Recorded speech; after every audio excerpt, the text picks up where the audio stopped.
बहुत कठिन बात है, क्योंकि जो पहले एकांत सेवन करके चित्त वृत्ति बहिर्मुख ना होने पावे, हम लगाते थे मोबाइल देवता की सृष्टि कर दी, वो कुन्न कुन्न बहिर्मुख ही बनाए रखेंगे।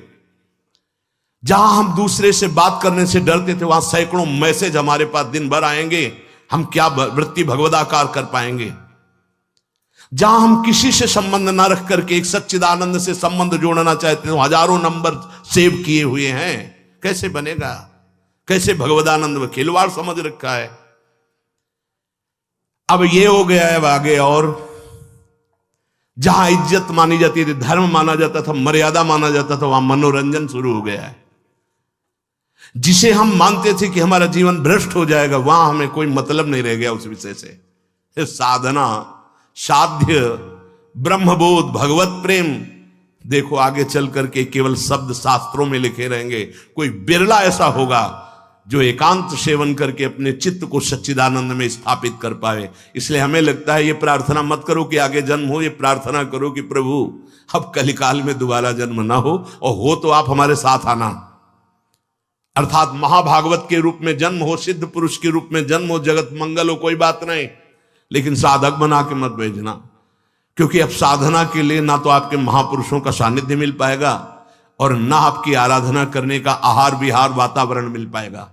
सच्ची मानना, प्रतिपल बदलता चला जा रहा है, बड़ी तेजी से रजोगुण तमोगुण की बाढ़ आती जा रही, तुम्हें नहीं दिखाई दे रहा।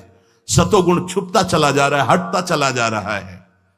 साधक और चाह, कैसा प्रश्न। साधक, साधना क्या होती है? बोले भगवान ने हमारी साध पूरी कर दी। साध माने समझते हो? चाह। तो साधन क्या है? साधना, कोई चाह ना रह जाए, यही साधना है। और साधक और चाह, ये तो बड़ी विचित्र प्रश्न हो गया। साधक और चाह, और यहां चाह के बिना कुछ है ही नहीं।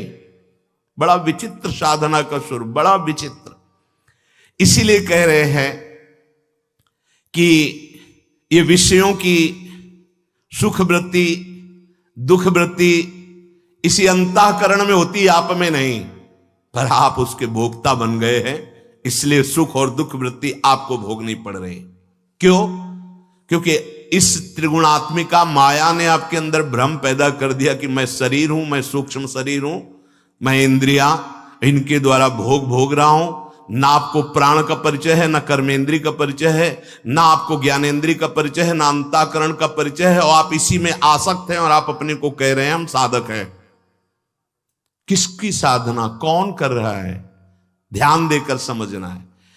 उपासक इन तीन गुणों की वृत्तियों को देख ही नहीं पा रहा है कि इन तीन गुणों से संचलित होकर के तीनों शरीर बार बार मुझ अजन्मा को, मुझ अमल को मलयुक्त करके फंसाते चले जा रहे हैं। सबसे पहला रजोगुण, विक्षेप शक्ति रजसा क्रियात्मका यथा प्रवृत्ति प्रसृता पुराणी रागादयोस्याः प्रभवन्ति नित्यम दुखादयो ये मनुष्यो विकारा। ये रजोगुण विक्षेप शक्ति है, साधक को हर क्षण टांग मारती रहती है।